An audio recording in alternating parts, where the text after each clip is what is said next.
So I started explaining the box plot, and let me finish explaining that, because you do have to construct them in your homeworks. You do have to understand them. You do have to create comparative box plots, which we'll look at a few examples. And so just need to understand how it's constructed, and understand what information that it gives you, because it's all about just bringing the data to life and being able to talk about it with graphics and graphical presentations of the data and summary statistics. We want to be able to talk about the data. So excuse me, you take the min, the max, the Q1, 25% of values below this value, Q2, the median, 50% of values are below that, 75% of values below that, and there's the max. There's our cytotic blood pressures. We want a visual box plot, another one. Yeah, we looked at the histogram, but now this is an alternative. The median is right there in the middle. I mean, when you're looking at a single box plot, just to understand it, it's better to lay it horizontally like this. And we look at comparative ones vertically. The median right there, draw a line for that. There's the number line, lay out the number line from a little below the min to a little above the max. And then the median was the value 132. And then Q1 and Q3 are there, 121, 138. So draw a line for those two and finish off the box. So in that box there, you have the middle 50% of values. And so the interquartile range is going from the 138, which was Q3, where 75% of values are below that value, minus 121, which is Q1, which is, and so 138 minus 121, Q3 minus Q1 is 17. So that's the IQR, the interquartile range. It's the range for 50%, the middle 50% of values. And so, yeah, got a chat here. Sorry, my chat is not opening up for some reason. It says, will the mean ever appear in a box plot? We will look at an example. We'll see that we can actually put the mean in there as well. We can draw a line for it. Actually, we'll see this example here. That dotted line is for the mean. This is back to the college football example. So that's a good question, and we can add it in as a box plot, and it's another piece of information. Why not put it in there? Can we tell that a distribution's modality from a box? I can't see how we can tell the modality, the most common value from that. Yeah, but it's a good question. No, I don't think you can when you think about it. That you can figure out if there's a peak in there or not. If the max value of the data is less than the upper fence, do we stop the whisker at the max? Okay, yes, that's the way it works. And so to answer your question in terms of the min, in this case, that's exactly what we do. That if we look at this lower side first before going up here, basically the minimum value, which was 108 here, is not more than 1.5 times the interquartile range below Q1.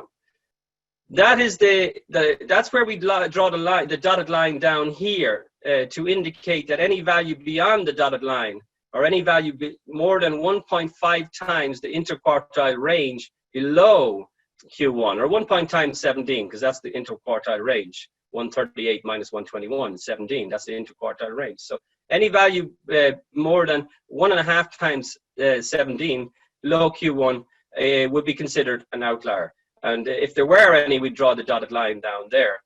But there isn't, so we just draw the line down to the min. Yeah, on the other side, though, we can see that there are two outliers. And now different software packages do these differently.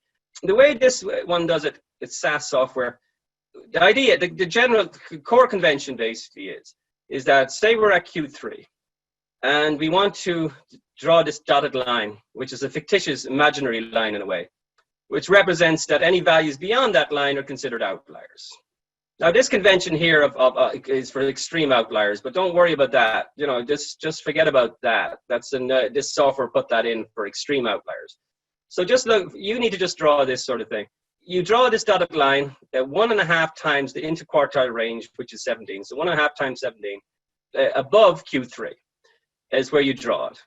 And then if there's any values, which there's two in this case, the max and the next largest value, that are outliers, they're considered outliers based on on the reasoning of this plot. Now, just to give you a brief history of this, the guy that came up with this, he was asked, why 1.5? Why is it that an outlier is considered an outlier if it is more than 1.5 times the interquartile range above Q3? Why did you come up with that? He said, 1 wouldn't be far enough, 2 would be too far. So yes, he was just being honest. This was just his intuitive sense of what an outlier should be based on one individual. John Tukey is his name, famous statistician from Princeton. Yes, you'll find that in statistics. You have these brilliant statisticians come up with these ideas, but this is somewhat subjective. Just realize that. Statistics is approximations, really. At the end of the day, we're approximating the truth.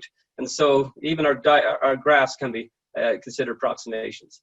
All right, so basically that's where it came from. It does provide a lot of information that we can, it allows us to talk about the data, and that's the main thing. So any value, therefore, above this dotted line is considered an outlier. So both these value, I think 180, the second largest value, this larger value is considered an outlier. So yeah, well, I include the dotted line, as I'm saying here. Like, there are different textbooks with different ways of doing it. You know, some of them just draw it as not a dotted line, draw it as an actual solid line.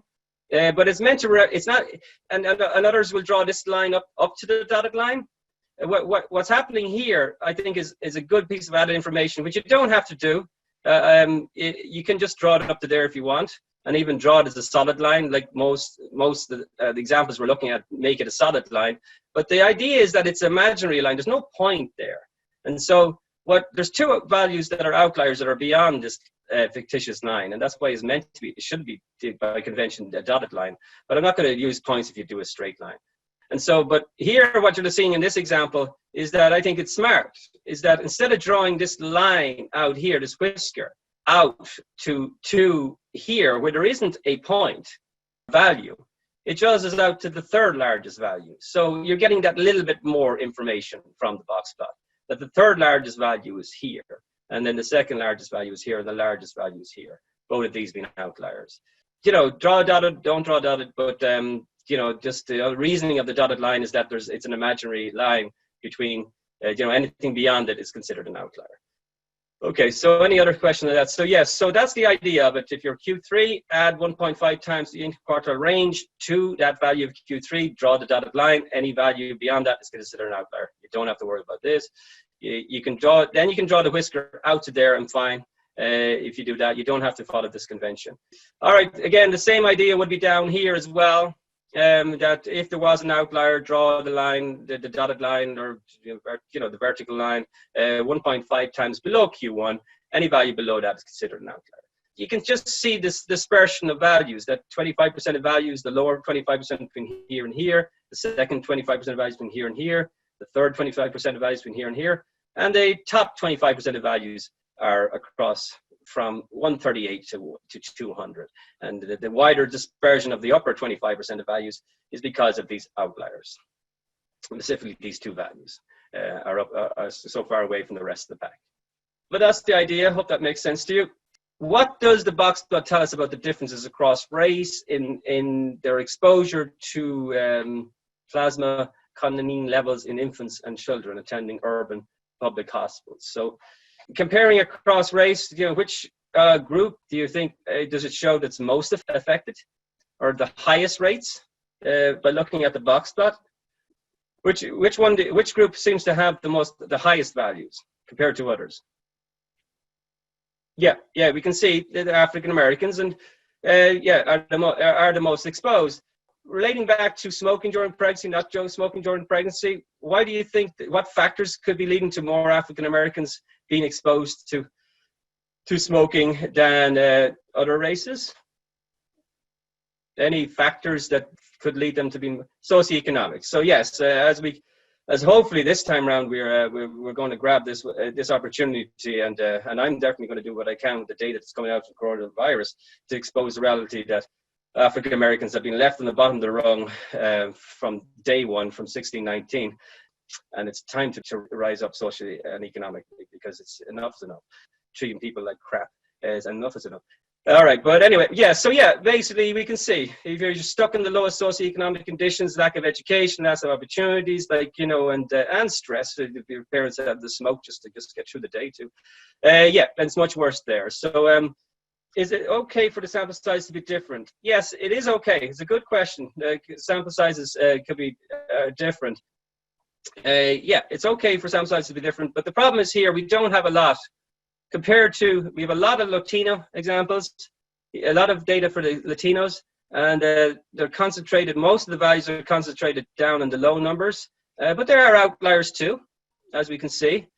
But we have very little data over here, so we don't have a lot of data here. So it would be nice to have a bit more data for white people to get a better sense of the dispersion, and for Asians too. Because, and again, you need to question the quality of the data. That's always important. So basically, you want to compare, again, for your homeworks, you see that it's a very narrow interquartile range. So you can say, you know, the middle 50% of values in a very narrow range for Latinos compared to African Americans, much wider range and of an interquartile range, much narrower again for Asians, quite narrow for whites, and yeah, for other, again, there's very little data there, so I wouldn't even talk about this here in this case, and I don't even know what other is. Okay, but anyway, the idea is compare the interquartile ranges and to talk about values that are very far away from the rest of the pack. Here's another one comparing. This is the college football example. You'll notice, though, if you're looking closely, that there's something odd about how they create box plots. If you look at different sources, they don't necessarily follow the convention, the general convention we've talked about, because, like, if this is the interquartile range here, going from here to here, which it is, from the first quartile to the third quartile, but then this is not 1.5 times that. So I'm not, to be honest with you, when you look at it carefully, there's just something odd about how they're creating these. You know, just focus in on the comparisons. And so we talked a little bit about this when we looked at the means and standard deviations, that the means were falling across, going from controls to athletes without concussion and athletes with concussion. You can see that the interquartile range as a measure of spread or variability is getting smaller and smaller across these groups. But also think in terms of what, you know, this being the Q3, that means that 75% of hippocampi volumes are below this value. A question, when you're comparing athletes with concussion with controls, you can see here that the Q3 is here, that 75% of values are below this value here, a little over 6,000. But when you compare that to this one over here, I guess I don't know if I'm asking the question properly, maybe I'll just answer it. It's like, notice that 75% of values for those athletes with concussion, hippocampi volume values, are basically below the minimum value of hippocampi volume for controls. The key thing to understand what we've done so far, we've just done basic exploratory statistical analysis, where we're getting visuals to just see what the data is telling us. We haven't done any analysis, statistical analysis. We'll do that once we get through probability for comparing groups and then making, you know, inferences to the larger population as a whole. To beginning with, though, you can see that, you know, there's definitely something going on. You know, we can't make causal conclusions because it's observational data.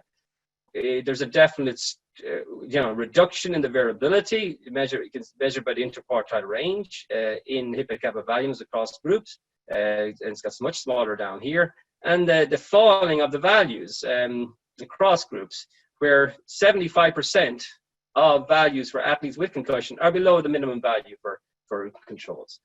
But again, just once you know how to construct the plot, know what's considered an outlier, just compare them and compare the interquartile ranges if they're narrow or wide, and just give a brief discussion of any question you're asked on that. All right, so just briefly, can anyone tell me what a box plot gives you that, you know, what a box plot gives you that a histogram doesn't, and vice versa? First of all, what does a box plot give you when you look at this here that a histogram does not give you in terms of information? You get the median, yeah, you get median and interquartile ranges. So we as summary statistics, it gives us the values. We know where they are. Yeah, we know the interquartile range. We know each of the quarters. Great, yeah, we know the outlier. We know what's considered an outlier, at least according to John Tukey, who came up with the box plot. When you see a dash like this, it's considered a extreme outlier. So this is from your text, so that's kind of how they do it. And you see, you draw the line straight out, right out to the dotted line, but it's not dotted. So you can do it that way, it's fine. So it gives you a sense of what are considered outliers, and it gives you the quarters of the data, the interquartile range in particular, for us, and the median.